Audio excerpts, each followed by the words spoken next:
Shalom, shalom. This is Yuda. And Marina. And we are back with part 3 of History is Repeating Itself. In the previous lessons, where we stopped off at was a prelude to where we are right now.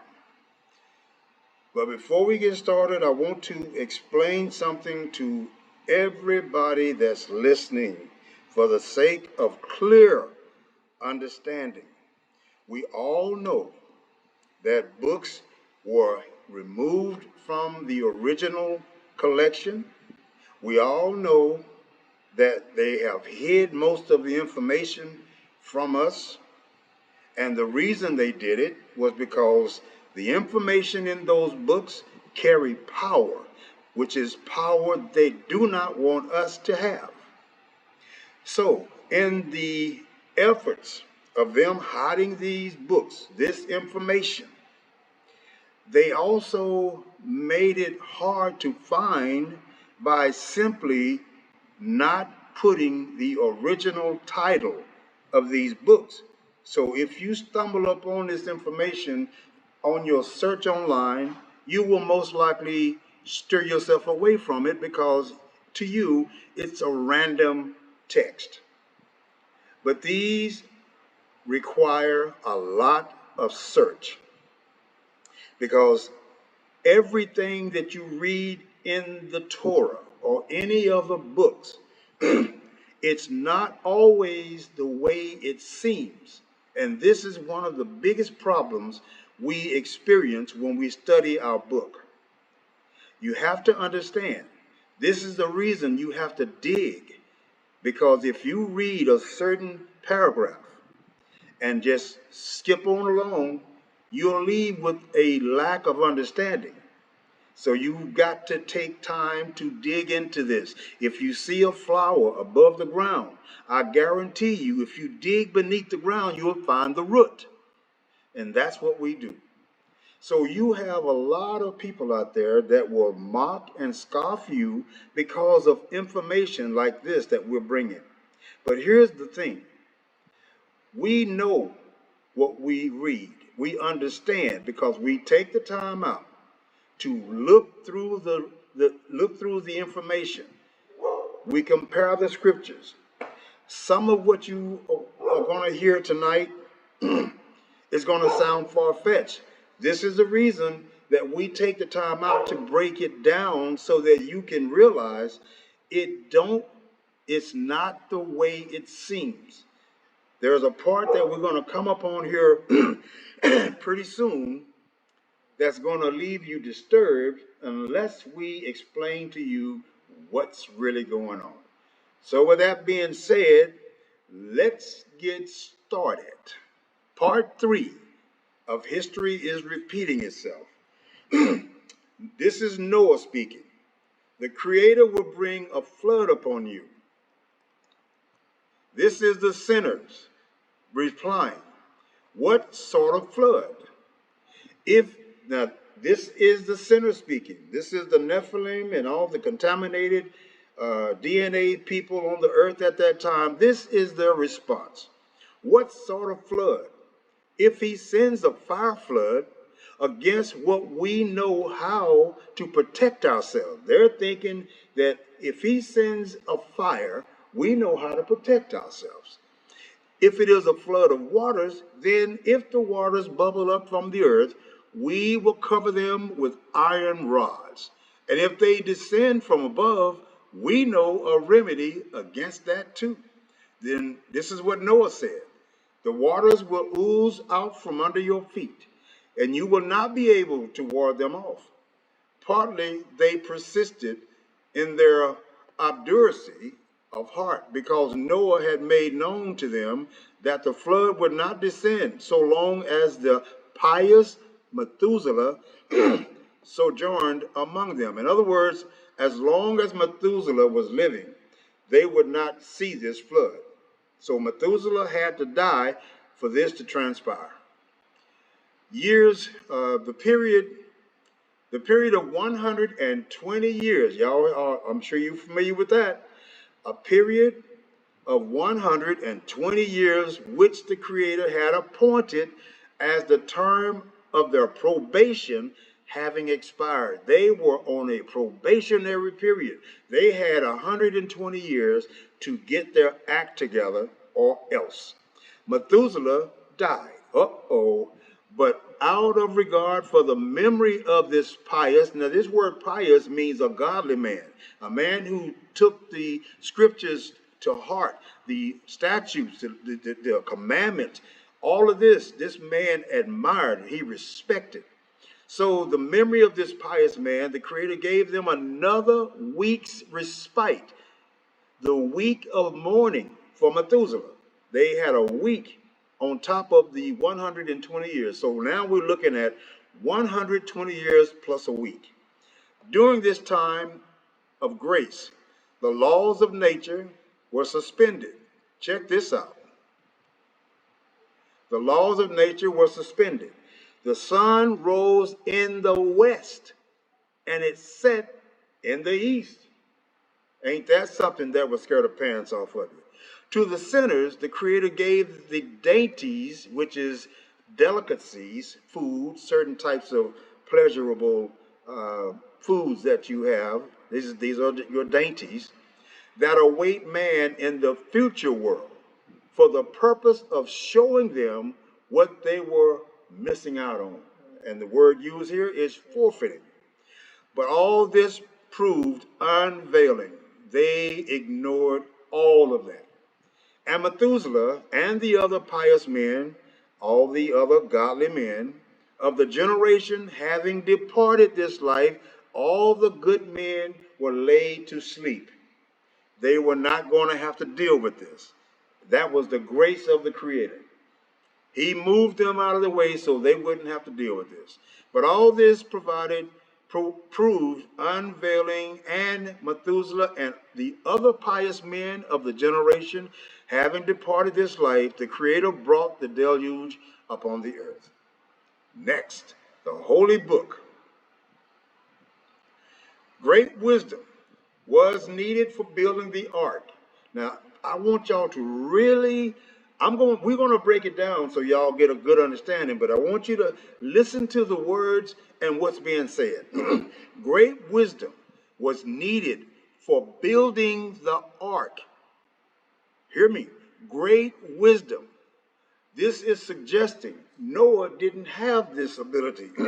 He didn't have the wisdom at this moment to carry out this command, I guess you could call it, from the Creator to build this ark, which was to have space for all beings on earth. Let me read that again in case I think I might have missed something. Great wisdom was needed for building the ark, which was to have space for all the beings on earth, okay, even the spirits. Okay, so when he says all beings on the earth, you'll find later on in this text that there were 700,000 people.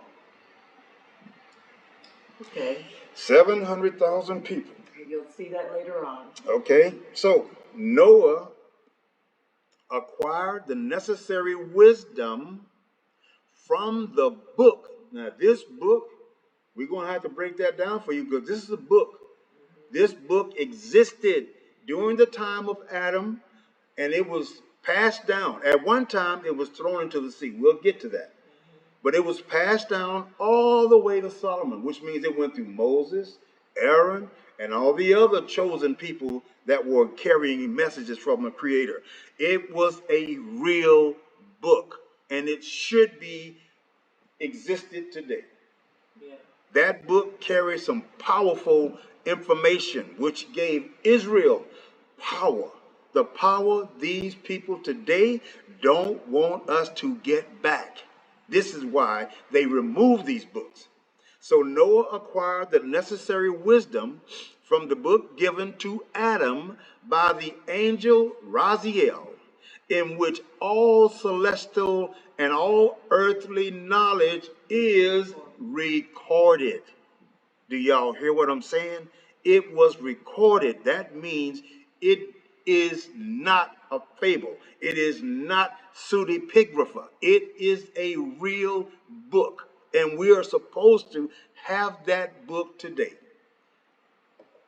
While the first human pair, now this part here, I need y'all to stay focused because you're going to hear something that is going to sound over the top. But we're going to break it down so that you can understand exactly what's going on. While the first human pair was still in paradise, it once happened that Samael, remember that name, y'all, accompanied by a lad, remember that, approached Eve and requested her to keep a watchful eye upon his little son until he should return.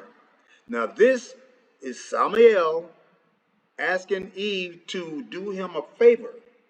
But the thing about this son is, and remember what I said, everything you read is not always the way it seems.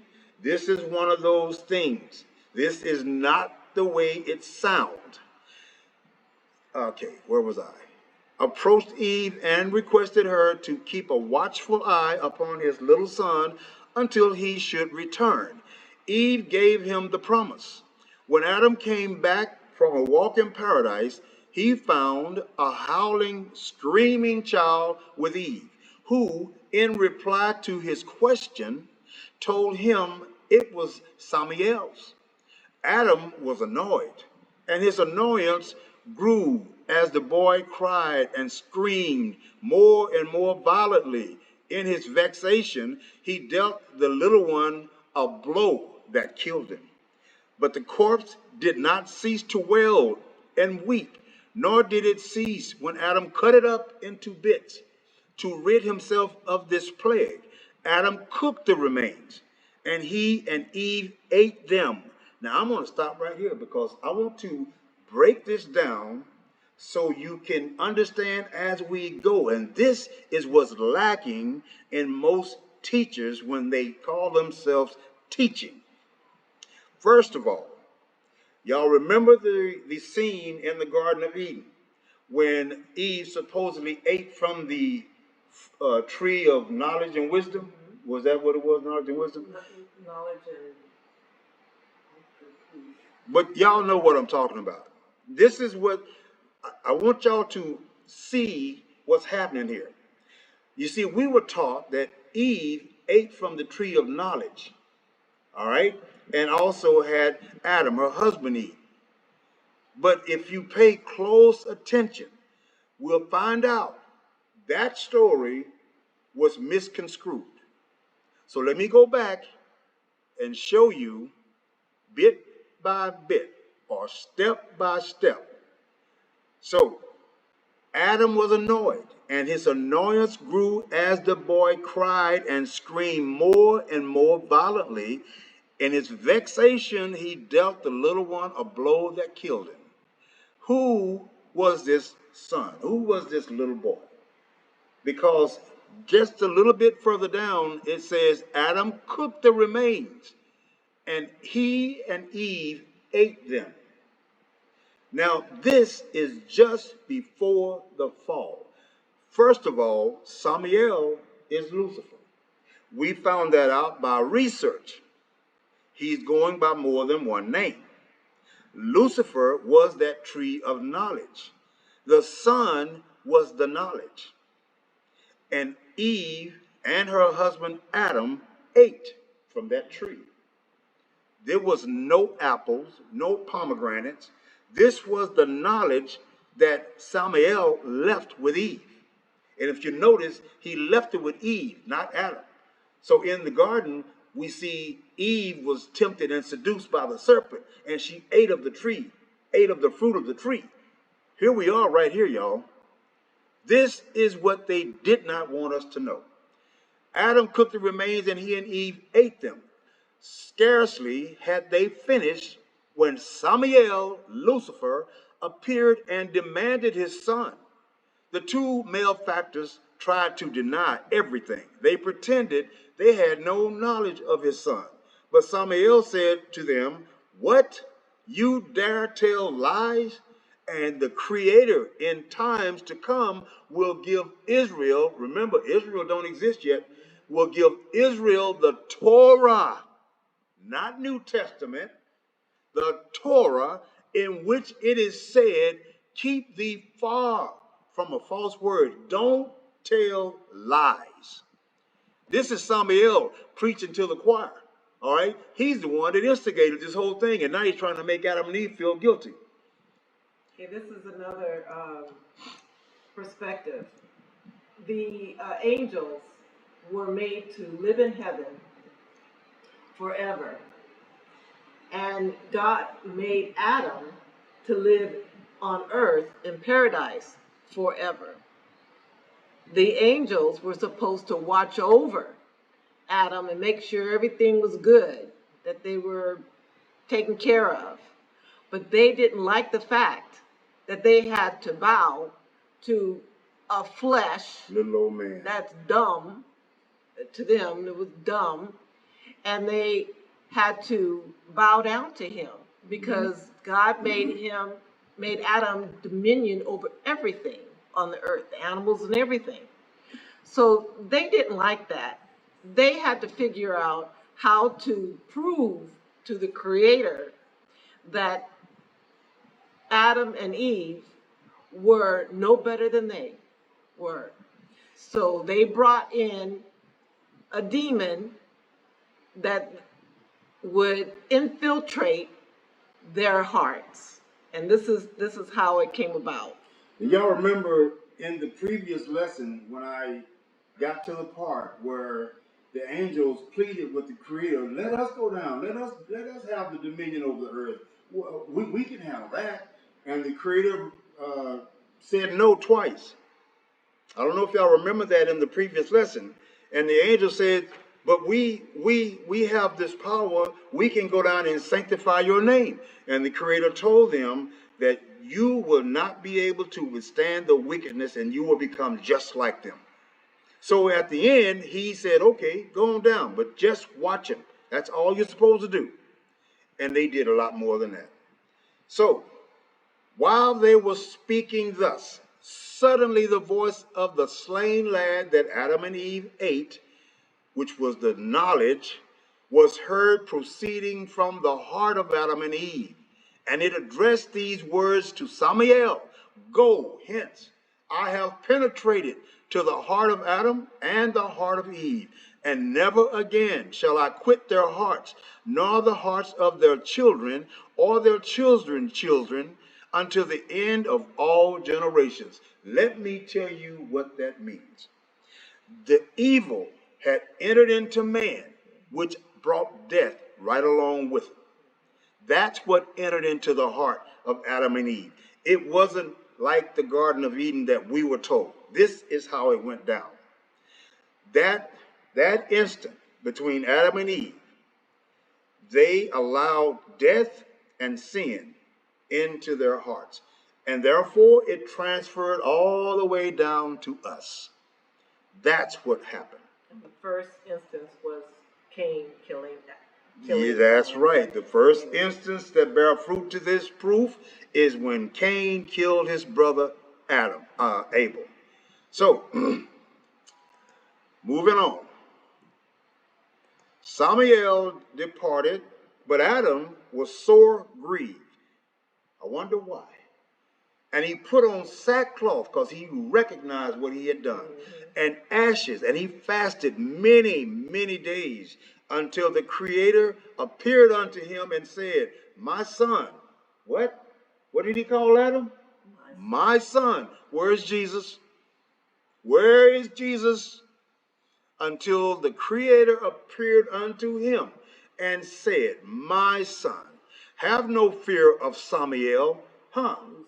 Lucifer, don't fear him. He ain't nothing. I will give thee a remedy. Check this out, y'all. That will help thee against him. For it was at my instance that he went to thee. So the Creator saw it happening. He knew. He watched the whole thing. For it was at my instance that he went to thee. Adam asked, and what is this remedy, Creator? The Torah. That's what the answer is. And what is this remedy? Asked Adam. And the Creator replied, the Torah, not New Testament. And if there was any coming of any New Testament, it would have been mentioned right here, because our Creator is not forgetful. He's not dementia. He's not short-brained, short memories. He would never forget something that important. But what did he say? The Torah. Adam said, and where is the Torah? The Creator then gave him the book of the angel Raziel, which he studied day and night. See, this was the original beginning of the Torah. This book was a part of that. It was so cleverly removed, which left us with what we know today as the first 5 books. And that alone tells you that if it's the first 5, there must have been more, which he studied day and night. After some time had passed, the angels visited Adam, and envious of the wisdom he had drawn from that book, they sought to destroy cunningly by calling him a god and prostrating themselves before him in spite of his remonstrance. Do not prostrate yourselves before me, replied Adam, but magnify the Creator with me, and let us exalt his name together. Who are those angels? Who are those angels? Very good questions. These were the original fallen. These were the same angels that came down and mixed with the Canaanite women and created the giants. Or was it the Nephilim and then the giants? No, the giants. Okay, and then the Nephilim. However, the envy of the angels was so great that they stole the book. This is the part I want y'all to get now. Oh, I want you to get all of it. But listen, they stole the book. They didn't stop stealing back then. They still doing it right now. Yes. They done stole them and they're still hiding them. But guess what, y'all? There's a remnant of these books out there, but they are hidden in plain sight. Just like we found this, not by a title. Actually, we were spiritually led to this because we were not looking for this. But we were led to this because the Creator knows this needs to be heard. Because our people have been fed lies through indoctrination for many years. It's time to wake up. However, the envy of the angels was so great that they stole the book the Creator had given Adam from him and threw it into the sea. Adam searched for that book everywhere in vain, and loss distressed him sorely. The loss distressed him sorely. Again, he fasted many days until the Creator appeared unto him and said, fear not, I will give the book back to thee. And he called Rahab, the angel of the sea, and ordered him to recover the book from the sea and restore it to Adam. And so he did. It's going to get a lot better, y'all, and we're going to have more than 4 parts. Upon the death of Adam, the holy book disappeared. See, listen, all these little clues being dropped right here, y'all. This is the reason I always tell you, don't just scratch the surface. Look underneath. You have to put some work in, and you can find this information. It's out there. The Creator never allowed them to totally do away with all of his books. They were permitted to do what they did, steal them, hide them, whatever it is you want to call it, but they were not permitted to completely destroy them. So our responsibility to this is to go and look. This is why he says, seek me diligently. That means you got to go work. You got to put some gloves on, get the shovel in your hand, and start digging. Upon the death of Adam, the holy book disappeared. But later, the cave in which it was hidden was revealed to Enoch in a dream. It was from this book. It was from this book that Enoch drew his knowledge of nature, of the earth, and of the heavens.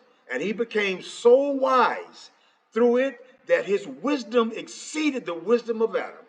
Once he had committed it to a memory, Enoch hid the book again. Enoch was brilliant.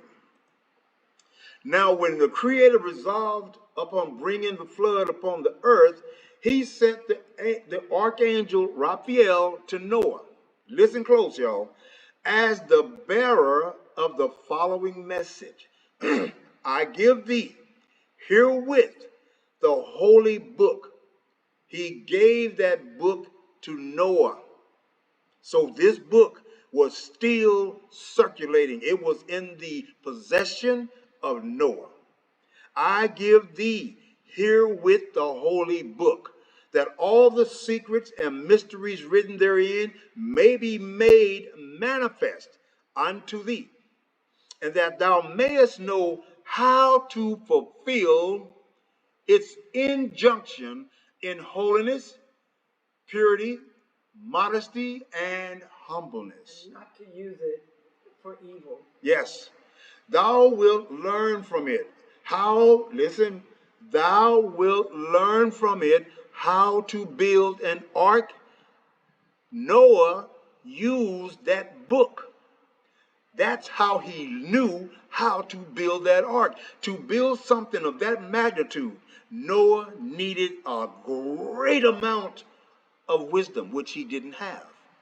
But that book that we don't have today, that we need to be looking for the pieces so we can piece it back together. That's what he wants us to do. Find the pieces, put them back together. Thou wilt learn from this book how to build an ark of the wood of the gopher tree, wherein thou and thy sons and thy wife shall find protection. He provided. Okay, I have something that just came to me. When Solomon got this book, Wisdom, he used it to build the temple. And he used it by summoning the demons. Now, this made me think, well, Noah was just a man. And if he got all this wisdom to build this ark, I wouldn't put it past him that he also summons these demons to help build this ark. Oh, he did. He had to. Now, another thing that comes to mind is the fact that this book was in existence and it still is. But this is the reason they don't want you to have it or have access to it. Because once we find the pieces and put them back together again, guess what happens? We will regain our power. They know that. This is why they do whatever it takes to keep that power out of your hands. Because once we do that, it's over for them. This book carries the power of us. With this book, we become the most powerful beings on the planet. Noah took the book, and when he studied it, the Holy Spirit came upon him. See what I mean about the power in that book? The Holy Spirit lives in that book. The Holy Spirit, That's wisdom. That's wisdom. Wisdom was there at the beginning of creation. This is the same wisdom that watched the Creator make all of these things that you see today. The Holy Spirit came upon him, and he knew, listen, and he knew all things needful for the building of the ark and the gathering together of the animals. The book, which was made of sapphire. Holy Father, man, woo. They probably don't even know where the sapphires come from. And that is from the firmament. Yeah. This sapphire that's being mentioned here, this sapphire that's being mentioned here is right up over us in the firmament. A lot of that firmament is directly connected to us spiritually. We lost that connection during the fall. And these creatures or powers that be, they understood all this. How did they understand it? Because look who's in the background leading them. The same powers, the angels that fell and caused Adam to fall. They knew this. They know this today. That spirit did not die. It is still hard at work, and it's very clever. It knows this this book that was made of sapphire. That's why they had to get rid of it. They can't afford for you to find your power. He took with him into the ark. Noah took the book with him into the ark, having first enclosed it in a golden casket. All the time he spent in the ark, it served him. Huh? It's what served him? The book. The book is alive, y'all. It served him. All the time he spent in the ark, it served him as a timepiece to distinguish night from day before his death. That simply means that during this storm and this pouring down of waters from top and bottom, it must have been dark. Yeah. So he had no way to know if it was day or night. But this book made him a timepiece. He was able to distinguish night from day. Before his death, he entrusted this book to Shem. Wow. Look at this, y'all. And he, in turn, trusted it to Abraham. Oh. Whoa. Man, I don't know if y'all getting what I'm getting, but man, this is good. This is a lot of meat. Shem was still alive. And Shem was still here when Abraham was born. So then it went from Abraham, it descended through Jacob and Levi and Moses and Joshua to Solomon. See how long this book was around? Can't you see that if we have the first 5 books, we should also have that book? Ain't that the proof? This information was removed because that's too much for you to know. It reveals too much about them.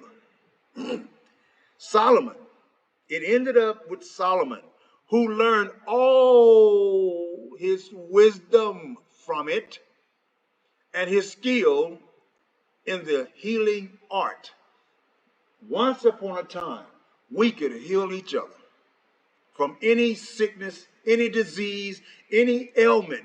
This book gave us the power to do that. Now what do you have? Pharmaceuticals. All of this engineered, lab-grown bacteria and all this stuff, which is now being used as weapon of warfare, been used against you. And also his mastery over demons.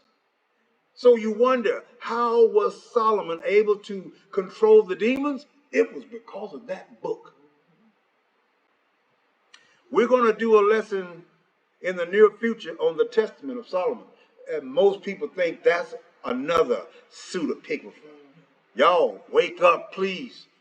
They want you to believe it's pseudepigrapha. They want you to believe it's fables. They want you to believe Enoch, Jubilees, Second Esdras. They want you to think all that is based on pseudepigrapha. What else would your enemy tell you? The inmates of the ark. I don't know why my computer does this. The ark was completed according to the instructions laid down in the book of Raziel.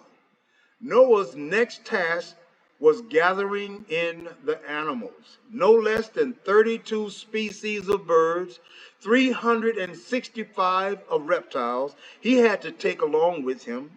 But the Creator ordered the animals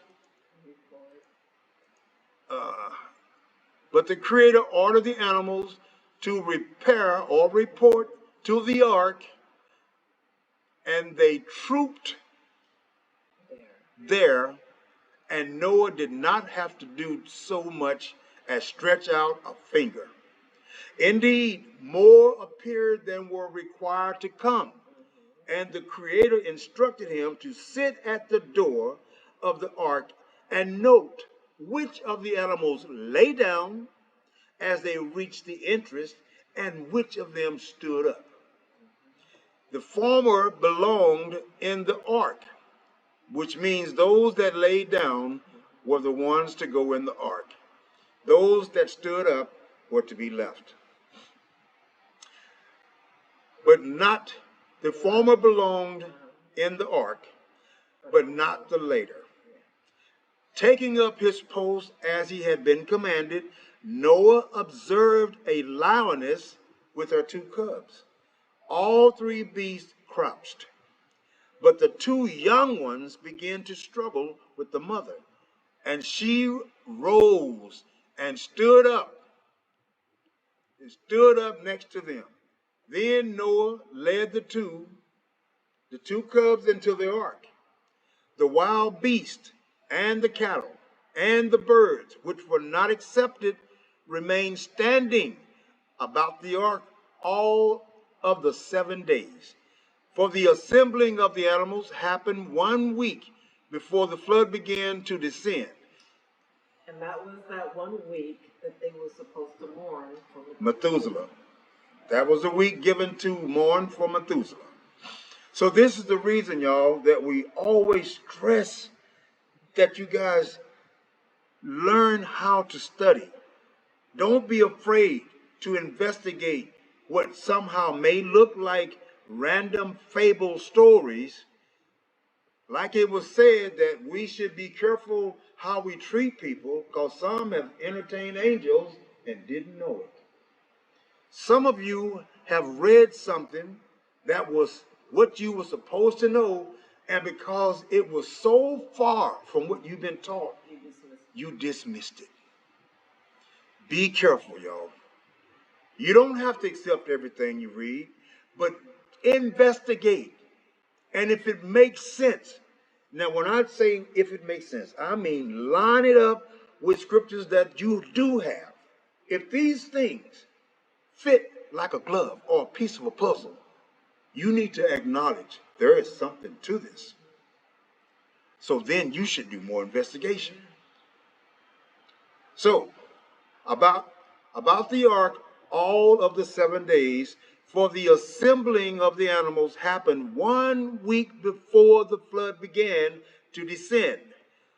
On the day whereon they came to the ark, the sun was darkened. This is why the book became a timepiece for Noah, because there was no more daylight for a whole year, was it? 150 days, whatever it was. So there was no daylight. The sun was darkened, and the foundations of the earth trembled, and the lightning flashed, and the thunder boomed as never before. And yet the sinners remained impenitent. Thank you. I have some trouble with some of these words. In naught did they change their wicked doings. They didn't bother to let themselves be moved by all of this. They just kept doing all this stuff for those last 7 days. And we know what happened. When finally the flood, I got to get my scroll right.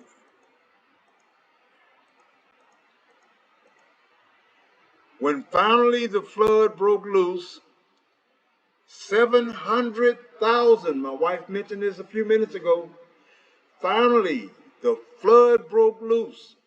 700,000 of the children of men gathered around that ark. Can you picture that? And implored to Noah to grant them protection. With a loud voice, he replied and said, "Are ye not those who were rebellious toward the Creator when he was saying, when y'all was saying, there is no God? Therefore, he has brought ruin upon you to annihilate you and destroy you from the face of the earth. Have I not been prophesying this unto you these 120 years? And you would not give heed unto the voice of your Creator, yet now you desire to be kept alive?" Then the sinners cried out, "So be it. We all are ready now to turn back to the Creator." They're saying like, okay now, all right, well, we're here now. Yeah, yeah. This is a lot like people thinking. Uh, This is a lot like people thinking you can live any kind of way you want, and then on your deathbed you can repent, and now you can go to the kingdom. It don't work like that. You got to live that life. You got to live the truth. You can't die and then live. You can't get on your deathbed and have minutes or hours left and then claim, I'm sorry, y'all. I didn't mean it. It's too late. It's too late. So then the sinners cried out, "So be it. We're all ready now to turn back to God. So if only you will open the door to the ark and to receive us, that we may live and not die." Well, you had 120 years to think about this. Noah made answer and said, "That ye do now. You do this now, when your need presses hard upon you. Now that you're facing your fate, now you want to get right." So see what I'm telling you? You can't wait till the last minute, y'all. You got to get on board now. That ye do now, when your need presses hard upon you. Why did you not turn to God during all the 120 years which the Creator appointed unto you as the term of repentance? Why didn't you do it then? Now do you come and you speak thus, because distress besets your lives? Therefore, the Creator will not hearken unto you and give you ear. No, neither will you accomplish. You're gonna die. The crowd of sinners tried to take the interest. They tried to bust in, y'all. They gonna break in. The crowd of sinners tried to take the interest to the ark by storm. But the wild beasts, the ones that kept standing, but the wild beasts kept keeping watch around the ark, set upon them, and many were slain. While the rest escaped, they ran off, only to meet death in the waters of the flood. There was no escaping. The water alone could not have made an end of them, for they were giants in stature and strength. When Noah threatened them with the scourge of the Creator, they would make a reply. If the waters of the flood come from above, they will never reach up to our necks. And if they come from below, the soles of our feet, if they come from below, the soles of our feet are large enough to dam up the springs. But God had a plan. Oh, but did he ever. But the Creator bade each drop pass through Gehenna. Where is that? Hell. Before it fell to earth. So you know what happened? Each drop of water passed through hell, which caused it to be boiling. Actually, it was beyond boiling, just like lava melts rock. Each drop of water passed through hell before it fell to earth. Wow. So it wasn't raining down regular cool water. This water was boiling the skin. And the hot rain scalded the skin of the sinners. The punishment that overtook them was befitting their crime, as their sensual desires had, had made them hot and inflamed to immoral excesses. So they were chastised by means of heated water. This you don't find in our book. So a lot of people have wondered, how was the water so bad, especially if giants whose neck stretched up can touch the sun? Can you imagine water that high? This is why the giants thought, wait, we ain't gonna worry about that. You know, it can't reach our mouth or our nose. We can stand up and we can watch everything until it recedes. They wasn't counting on all this. So they were chastised by means of heated water. And look what they do to stop it. Not even in the hour of the death struggle could the sinners suppress their vile instincts. When the water began to stream up out of the springs, they threw their little children. Listen, y'all. Show you how wicked these people are. That's what they mean by struggling. Could the sinners suppress their vile instincts? Their vile instincts was they started throwing their kids. Their natural instincts that were so wicked, they started throwing their little children into them to choke the flood. It was by the grace of the Creator, not on account of his merits, that Noah found shelter in the ark before the overwhelming force of the waters. Although he was better than his contemporaries, he was yet not worthy of having wonders done for his sake. What does that mean, y'all? Noah actually committed sin. When Noah was said to be a righteous man, you got to understand, the term righteous did not suggest purely sin. It wasn't all about sin. That term righteous meant that his DNA was the only DNA on the planet that hadn't been touched by the corrupted Nephilim and the fallen angels. That was what he meant by Noah was a righteous man. The Creator was not saving everybody based on sin. He was saving them based on DNA. This is why today you need to watch what you put in your mouth, in your body. You need to watch who you sleep with, because that DNA was given to you for a sacred purpose. Don't abuse it. Noah was not yet worthy of having wonders done for his sake. That's what he's saying. He had so little faith that he did not enter the ark until the waters had risen to his knees. This is Noah, y'all. Yeah, this is the man chosen to save the human people of the earth. He was completely unfaithful. But when that water rose up to his knees, he said, oh, well, I got to get back. He wasn't going to walk out in it. So he went into the ark. He had so little faith that he did not enter the ark until the waters had risen to his knees. With him, his pious wife, Naamah, the daughter of Enosh, escaped the peril, and his 3 sons, and the wives of his 3 sons. Noah had not married until he was 498 years old. Then the Creator had bidden him to take a wife unto himself. He had not desired to bring children into the world. It's going to happen. Yes. Yeah, he knew. Don't whisper, bring it out.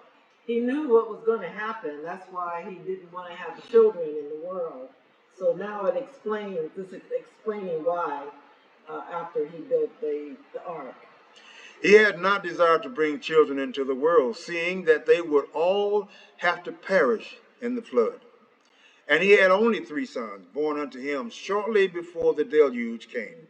So the Creator had given him so small a number of offspring that he might be spared the necessity of building the ark of an overlarge scale in case they turn out to be pious. And like again, I say, y'all, this word pious references to godly men. And if not, if they too were depraved, like the rest of their generation, sorrow over their destruction would but be increased in portion to their number. As Noah and his family were the only ones not to have a share in the corruptness of the age, so see, I was just talking about that. Noah and his family were not the only ones not to have a share. Their DNA had not been corrupted of the age. So the animals received into the ark was such as had led a natural life. So neither had the animals. These animals had not been corrupted. That's why they were spared. And you didn't have to worry about the fish. They didn't need anything to protect them. They were covered. For the animals of the time were as immoral as the men. The dog united with the wolf.